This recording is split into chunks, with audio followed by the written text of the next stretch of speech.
कहानी है Saudi versus Pakistan. ये किस्सा बहुत पुराना है। याद कीजिए जब KC-35 हिट हुए थे, जब F-35 हिट हुए थे, मैंने आपको कहा था अमेरिका के मीडिया में, अमेरिका में बस है कि Saudis did not do a better job in protecting us. और बहुत बड़ा खुलासा भी इसको लेके हुआ जो मैं आपको बता रहा हूं। एक हेलीकॉप्टर वाली बात कल मैंने बताई थी, एक और आपको एयर डिफेंस को लेके बात बताने वाला हूं। बात क्या है? कह रहे भाई सऊदियों ने हमारी ऐसी तैसी कर दी, Saudis did not do a good job in protecting our aerial assets और इसीलिए हमारा नुकसान। ये मैंने आपको महीनों पहले बात बता दी थी, अगर आपको याद होगा।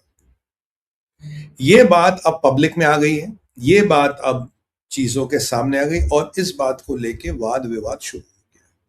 वाद विवाद क्या शुरू हुआ मैं आपको बताता हूं। जब पीछे अटैक करना था, आपको before Trump said he will destroy Iran, उससे पहले एक बहुत नजदीक आ गए थे युद्ध के, सऊदियों ने कहा आप हमारे आसमान, जमीन और पानी यूज नहीं कर सकते, जो मैंने रिपोर्ट किया भी था। फिर अचानक सऊदियों का रुख बदल गया, बोला आप कर लीजिए। पता हुआ क्या? हुआ ये कि मोहम्मद बिन सलमान साहब ने कहा भाई साहब हमारी जमीन, हमारा पानी और हमारी एयर स्पेस आप अगेंस्ट ईरान यूज नहीं करोगे। जबकि आज सऊदियों ने एक फौज तैयार की है, they are expecting attack from Houthis any time, वो अलग मसला है, आप यूज नहीं करो। उस दिन अमेरिका के सारे इरादों में पिंचर हो गए। तो ट्रम्प तक बात गई, पीठ हेक्सेट तक बात गई। पीठ हेक्सेट ने ट्रम्प को बोला साहब ये तो मना कर रहे, कह रहा जमीन आवाज पानी यूज मत करो। तो उसने बोला ऐसा करो, सऊदियों के डिफेंस मिनिस्टर को एक फोन करो, बोलो ये जो तुम्हारा जितना भी अमेरिकन इक्विपमेंट है इसकी चलने की गारंटी हम नहीं लेंगे, और जो अमेरिका तुम्हें मिसाइल शील्ड देता है we will withdraw that right now. अगर ईरान रास्तोरान पे मिसाइलें चलाएगा, माशाल्लाह चला। सीधा उठा के मोहम्मद बिन सलमान साहब को उनके डिफेंस मिनिस्टर ने बता दिया साहब अमेरिकन कह रहे जितने भी ये अमेरिकन खिलौने, क्योंकि अमेरिकन हथियारों में प्रॉब्लम है, किल स्विच होता है। और सबसे बड़ा दिक्कत, आपका जो डिफेंस शील्ड हमने दे रखा आपको वो हमने खींच लिया। तो ईरान से मिसाइल आएगा तो मुल्ला मुनीर को बोला, वो सामने खड़ा हो जाएगा और वो कुरान की 4 आयतें पढ़ तो मिसाइल रुक जाएगी। नहीं तो हम आपको ये कवर नहीं देंगे। It was a big blow to Mohammed bin Salman as his ego got shattered and got blown to smithereens। करे क्या? और अगर ईरान को ये भनक भी लग गई कि American cover is off, what they will do, they will not only attack American assets, they will also destroy Ras Tanura completely. Ras Tanura गई, काम खत्म। और अब मोहम्मद बिन सलमान साहब फंस गए दुविधा में कि अगर ईरान तक बात पहुंची, जो ईरान हमें खत्म करना चाहता, आज they will get a golden opportunity, युद्ध चल ही रहा है, हमें खत्म कर देंगे। तो ट्रंप ने भी बड़ा रिस्क लिया क्योंकि Iran could have really hammered there base. तो इसके बाद Mohammad bin Salman immediately buckled down, कह रहे ठीक है कोई बात नहीं, हमारी अमीन उसका, फिर American use their oil, their land, sea and air and they launch the strikes. यहां मोहम्मद बिन सलमान को झटका लग गया। और Mohammed bin Salman is a very egoistic person. उसे कहा बेटा कोई बात नहीं, देख लूंगा। अब रिफ्ट बढ़ती गई। उसके बाद 1-2 अटैक और हुए। मैंने आपको कहा था, लिंडसी ग्राहम ने क्लियर कहा यार ये सऊदी हमारी बेसों को बचा नहीं रहे। In fact Iraq is doing a much better job, which I agree. मैंने भी आपको कहा था Iraq is doing a much better than Saudi. Saudi seem to be uninterested in protecting America. मैंने बोला वो वाली बात, मैंने आपको जोक भी बोला था। मैं कहा भाई मिसाइल आ रहा है, कह रहा अच्छा आ रहा है, चल चाय पीते हैं, आने दे। But not literally but exactly कि दे वर नॉट बॉदर्ड। अब परिस्थितियां इतनी खराब हो गई है, जो मेरा प्रेडिक्शन था सही आ रहा था। जय माता दी। जो सऊदी में अमेरिका का बेस है उसको जॉर्डन या इजराइल मूव किया जाएगा। मुझे लगता है he will move to Israel.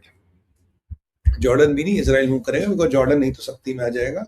और फिलहाल किंग अब्दुल्ला साहब है, is a very nice man, but उनके बाद कौन होगा क्या होगा पता नहीं। उसका बेटा भी बड़ा अच्छा है वैसे, but again we don't know. तो सऊदी में जो सबसे बड़ा बेस है that has to be move to Israel. ये बात हो गई, इतनी रिफ्ट बढ़ गई है। सऊदी ने बोला बेटा ऐसा दुकान बंद करो, निकलो यहाँ से। उन्होंने बोला ठीक है हम दुकान बंद करके नहीं करें। अब सऊदी टोटल पाकिस्तानियों के बलबूते पे बैठा है। अब भैया देखो, हाय मोसाद वालों, तुम्हारा भी मैं बड़ा फैन हूं। तुमने कहा था कि सऊदी को F-35 नहीं मिलेगा, घंटा मिलेगा F-35। और ट्रंप को सऊदी से खुंदक क्यों है? 1 ट्रिलियन की गाजर दिखाई थी ट्रंप को, फिर पैसे दिए नहीं। ट्रंप वैसे किलसा पड़ा, तो ने मुझे गाजर दिखाई, पैसे दिए, हम बेवकूफ बैठे यहाँ पे। तो यहाँ बहुत विविधताएं हैं, बहुत पेच है यहाँ पे। तो अब ये माना जाता है कि सऊदी के साथ द बेसिस में बहुत बढ़िया समाचार, चलो जी छुट्टी हो गई।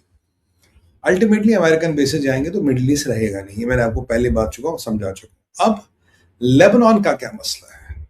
लेबनान में दो बड़ी चीजें, एक तो हिजबुल्लाह हमास की ठुकाई पिटाई हो रही है। इजराइल कह रहा है कि अब ये हमास तो हमारे लिए कुछ नहीं है, हिजबुल्लाह भी 90% हमने खत्म कर दिया, जो रहे से जहादी उनको भी हम मारेंगे, उनको भी हम खत्म करेंगे, we are not worried and they are worried about the Sunni axis. But आज बेंजामिन नेतन्याहू ने कमाल ही कर दिया। बेंजामिन नेतन्याहू साहब अपने उनके फेवरेट ड्रेस है और उस पर एक ब्लड प्रूफ जैकेट पहन के वो पहुंच गए सऊदर्न लेबनान। सऊदर्न लेबनान से वो प्रेस वार्ता कर रहे, प्रेस कॉन्फ्रेंस कर रहे। Imagine Netanyahu in southern Lebanon on a Lebanese soil which is captured by Israel, उसके बैठ के वो प्रेस वार्ता कर रहे। भाई साहब, हिजबुल्लाह वालों के जितने छेद थे उसमें से धुएं निकल रहे हैं, और ये ईरान के जितने मुल्ले मौलाना है, ये मुल्ला रजीव वाले, इनके भी हर छेद से धुआं निकल रहा था। He sitting on Lebanon soil and talking and threatening everybody. तो बेसिकली नेतन्याहू का एक इंजीनियर्ड प्रोवोकेशन था कि मैं लेबनान जाऊंगा, लेबनान की जमीन से बैठ के तुम्हें यलगार करूंगा, तुम मेरा कुछ उखाड़ सकते हो उखाड़। और हालत इनकी इतनी है, इनके इतने हाथ पैर टूटे पड़े हैं कि ये तब भी कुछ नहीं। आप देखो, हिजबुल्लाह को पता है नेतन्याहू लेबनान में है, लेबनान से प्रेस कॉन्फ्रेंस कर रहा है, लेबनान से लाइव कर रहा है, अगर तुम्हारी औकात होती है अटैक करो, ईरानी तुम पर ही अटैक है तो अटैक करो, तो ये अटैक कर नहीं पाए। अच्छा, इजराइल उठा बजट, अगर अटैक होगा क्या करना नहीं करना, बट इनकी औकात है नहीं। और वहां से नेतन्याहू साहब ने बहुत एक अच्छा जबरदस्त स्टेटमेंट दिया विच आई लव। उन्होंने कहा इजराइल ये मानता है कि हमें ईरान से लड़ना है। वाह, देखो, like minds stick together, same, कि हमें ईरान से लड़ना है। और इजराइल की नीति है, इजराइल अपनी चीजों में पीछे नहीं जाएगा। We have weakened Iran substantially, will not fair wait for months for Iran to get strong and reach that level and then it us. अगर जरूरत पड़ी I can attack Iran any time.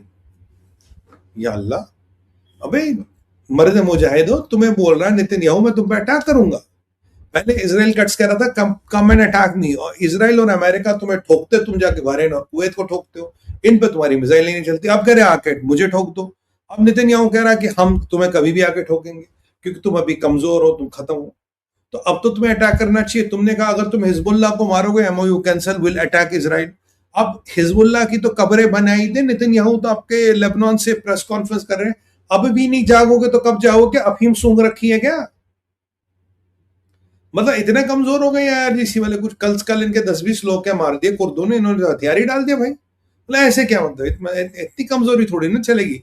माना 1-2 महीने से तनख्वाह वनखा नहीं मिली, माना मीट वहां सारा खत्म हो गया, माना खाना कुछ नहीं मिल रहा, दवाइयां नहीं मिल रही, माना आपकी हालत खराब है, बट तब भी नेतन्याहू यार लेबनान, हिजबुल्लाह तो छोड़ो, लेबनान की धरती से कह रहा है I attack Israel, I attack sorry Iran any time when I deem fit. और ईरान पीछे नहीं हटेगा। तो इनकी तो हवा टाइट हो गई, ये तो कुछ नहीं कर पा रहे। और वहां से नेतन्याहू ने अर्दोगन को भी खींच दिया। अर्दोगन कह दिया बेटा तैयब अर्दोगन, तेरी बातें अब सुन रहे हैं and we take you seriously. दूसरी बात है, जो तू ऑटोमन एम्पायर की रट लगा के बैठे ना, ऑटोमन एम्पायर 400 साल पहले की बात थी, तब को इजराइल और आज के इजराइल में बहुत फर्क है। कूल योर हेड एंड चुपचाप बैठो, सिट कामली, अदरवाइज तुम्हें पछताना पड़ेगा। ये तैयब अर्दोगन को डायरेक्ट धमकी दे दी। वाह नेतन्याहू साहब, I love you for this. जहादियों को और इस्लामिस्टों को यही भाषा समझ आती है, they don't understand anything else. और यहां इजराइल कट्स का स्टेटमेंट आता है, कहता है इजराइल की जो पॉलिसी है, इजराइल की पॉलिसी वेट करने की ही है ही नहीं। We don't wait for enemy to come and strike us, but we strike the enemy before he can strike us. Iran weak हो चुका है, और जो भी हमें सुरक्षा का खतरा दिखेगा, जो भी हमें सुरक्षा का खतरा दिखेगा, we believe in preventive maintenance. लाजवाब। We believe in preventive maintenance. यानी कि ये on a very serious note, this is what the security doctrine of Israel is. They don't wait for the threat to come up and hit them. They will go and neutralize the threat before it can hit them. कहना हम तो preventive doctrine में believe करने वाले लोग हैं, हम जाके हिट को हम जाके हिट उसको न्यूट्रलाइज करते हैं। तो ये एक वार्निंग ईरान को दी गई, एक वार्निंग तैयब अर्दोगन को दी गई। जब ईरान ने वार्निंग सुनी तो वो भी बेचारे विचलित हो गए। और गिलाबाफ आज क्या कह रहा है? गिलाबाफ वही कह रहा जो मैं आपको कब से क्या कह रहा गिलाबाफ? गिलाबाफ कह रहा भाई साहब एक बात बताओ, ये ट्रंप कौन सी रणनीति चल रहा है? ट्रंप दो जेडी वैंस और मार्को रूबियो अलग अलग बातें क्यों कर रहे हैं, अलग अलग दिशाओं में क्यों जा रहे हैं? मैंने कहा गिलाबाफ साहब हमारी बात सुनते तो आपको समझ रहे, हमने तो 10 दिन 4 दिन 6 दिन जितने हो गए, 4 दिन पहले मैंने डिक्लेयर कर दिया ट्रंप दो मोहरे चला रहा है, एक मार्को रूबियो एक जेडी वैंस, और दोनों अलग अलग बातें कर रहे हैं। He is trying to conquer from both the sides, whichever way he wins he has already won. और जेडी ने तो आज स्टेटमेंट दे दिया। जेडी को पूछे तेल के एमओयू को, कह रहा तेल की मार्केट को ईज करने के लिए, मोटा मोटा जेडी मुंह पे कह रहा है। ट्रंप ने कहा तेल का मार्केट ईज करना फिलहाल कर लो। मैंने आपको बोला ये एक्सटॉर्शन का पैसा है, ईरान थोड़ा खा कमा लेगा, स्ट्रेट ऑफ हॉर्मुज से शिप्स को जाने तो एक्सटॉर्शन का रंगदारी का पैसा, ये कोई युद्ध सेटल नहीं हुआ, चीजें खत्म नहीं हुई। तो अब यह तैयब अर्दोगन उनको वार्निंग दी गई और लेबनान की धरती से नेतन्याहू कह सकता है, हाँ कह रहे हैं कि हम कभी भी ईरान पे अटैक कर सकते हैं। तो मुल्ले मौलानो 4 जुलाई को खमेनी साहब का फ्यूनरल होगा नहीं होगा? मुझे डर लगता है यार, I think it may not happen. और तुम्हें अगर औकात है, लेबनान की धरती पे नेतन्याहू बैठा है भाई, अब अटैक नहीं करोगे तो कब करोगे? खाला के वो निकाह वाली बात मत करना कि खाला के निकाह के लिए हमने मिसाइल बचा के रखे बड़े वाले, अब ये वाले यूज करेंगे, ये वाले यूज कब करोगे भैया? कर लो, अब तो अटैक कर लो।